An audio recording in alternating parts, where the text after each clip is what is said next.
If you pay only the minimum on a credit card, you're not paying off debt, you're renting it. And the rent is called interest. In this video, you'll understand credit cards using only 3 sections: APR, minimum payment, and compounding. By the end, you'll know how to use a credit card safely, or how to escape if you're already stuck. Quick story. You're 24, first decent job, and you finally get a credit card. You tell yourself, I'll use it just this month. Food delivery, a new phone, a weekend out. Then the statement arrives. Balance, $1,200. And you think, I'll pay the minimum and catch up later. That decision is where the trap starts. Number 1, APR. APR is the yearly price you pay for borrowing on the card when you carry a balance. If you pay your statement in full, many cards don't charge interest. But when you don't, the clock starts.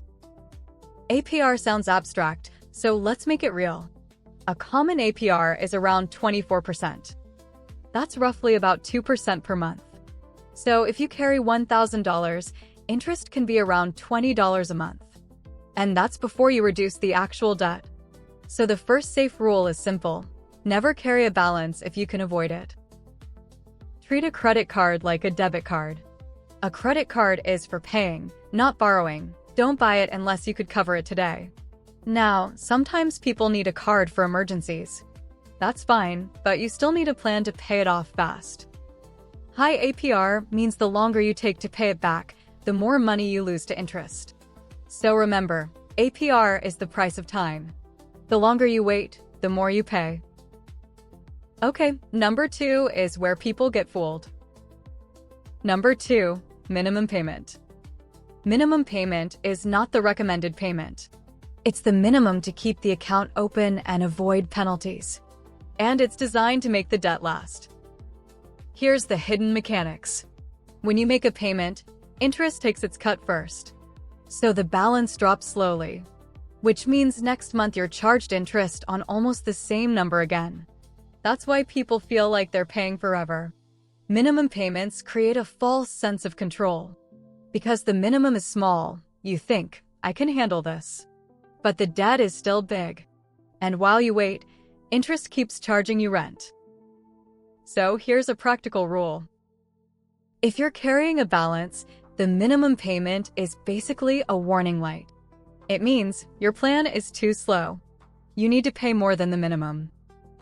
Even $20 extra can change the timeline, because you start attacking the principal, not just the interest. Now let's talk about the third number and why debt grows by itself. Number 3, compounding. Compounding means interest can create more interest. Not because the card is magic. Because the balance stays high, so interest is calculated on a high number again and again. So one bad month can follow you for years. That's why credit card debt is emotionally heavy. It's not just money. It's stress. It's sleep. And it's choices you stop making because you're stuck. So now let's go from understanding to a simple system. If you have no credit card debt, your goal is to build credit without paying interest. Step 1. Turn on autopay for the statement balance, not the minimum.